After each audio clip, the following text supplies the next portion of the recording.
Hello mga kalamay, masiramon. Yan, nakikita nyo ba itong dalawang klasing prutas? Ayan, yan po ay prutas. Kamatis po yan, or tomato. Yan, syempre, yan talagang prutas. Banana, lakatan. Yan, nakikita nyo. Naiisip nyo ba kung ano gagawin ko dyan sa dalawa na yan? Iko-combine natin yan. Ayan, tapos para maging ketchup. Ayan. Banana and tomato ketchup. Yan po ang ating gagawin ngayon. So, ito yung ibang mga sangkap niya or ingredients. Meron tayong brown sugar, vinegar, ito yung red food coloring para pangpakulay sa ating ketchup. Salt, and syempre, para medyo mayroong aroma at lasa ng cinnamon. 1/4 teaspoon lalagyan natin ng cinnamon. So, itong ano na to, kakat natin to dito sa may mata. Para, kasi kukuk natin yan. Lulutuin natin para lumambot. Tatanggalin natin yung balat. Yan, kakat natin yan. Tara! So, ito, kakat lang natin tong dito sa pinakamata niya. Yan, cross.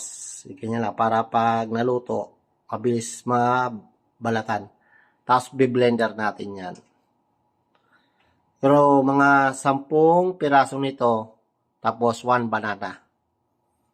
10:1. Ayan. Okay na. Nakat na natin yan. Cross. Nahugasan na rin natin itong tomato. So, yan. Yan. Pakuluan na natin hanggang sa lumambot. Ito yung mga nalagyan natin, nakat natin. Siguro mga 10 piraso. Yan. Palalambutin lang natin doon. Tapos, tanggalan natin ng balat. And then, be-blender natin.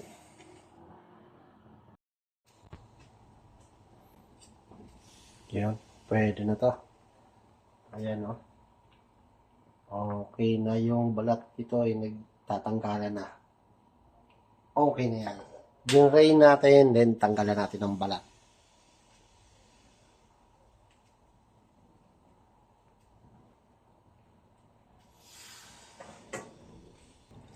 Yan, tanggalan natin ng balat.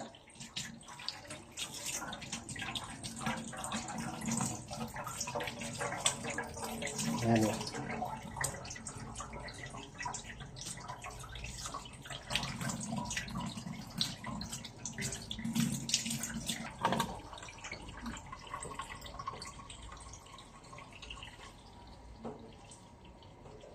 Yan, eto na. Be-blender na natin to. Ngayon, optional lang sa inyo kung itong yung pinakamata niya, ikakat nyo. Pero ako hindi ko na kinat. Pwede rin yan tanggalin yan. Pero sa akin hindi ko na tinanggal. Option lang sa inyo. Lagay na natin sa blender. Yan. And then, isang banana. Yan, eto na, nasa blender na yung ating tomato. Then, combine natin yung 1 banana. Lakatan.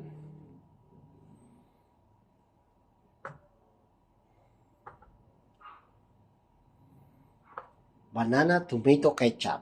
Ayan, blender na natin yan. Okay, natapos na natin. Ito na yung na-blend na natin yung tomato sa banana. Pinagsama ko na yung banana sa tomato. Sasalain natin yan. Para yung mga buto-buto. Wala kayo strainer.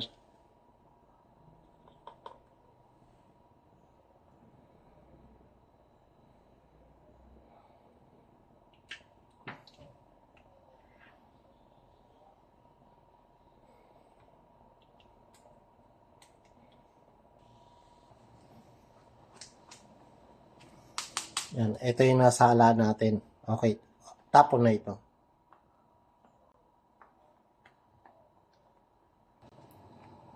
Yan, okay na to.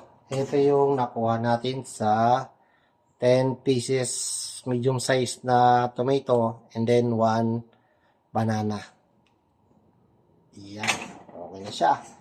Lagay na natin yung mga ingredients. Cinnamon and salt. Para may lasa yung ating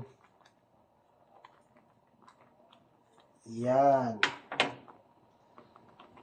Vinegar para tamis ng ating banana and tomato ketchup.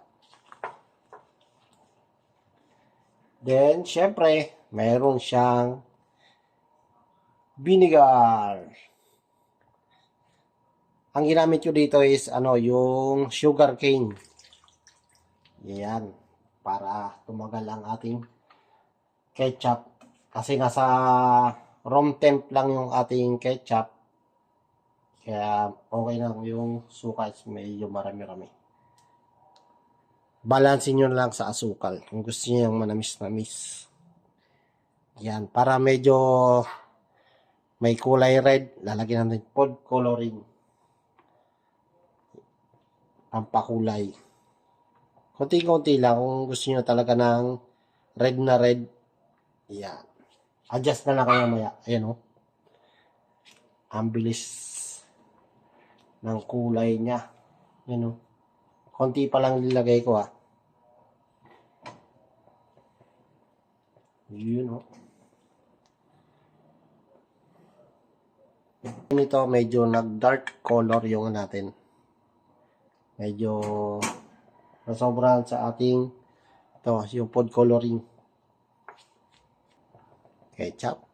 Naging strawberry. Hindi naman siya masyadong malapot na malapot. Sakto lang yung lapot niya. Ayan o. Sakto lang.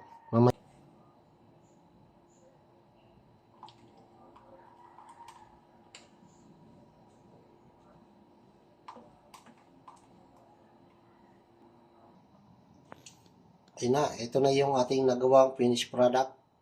Banana and tomato ketchup. Ayan. Ayan o. Mainit-init pa.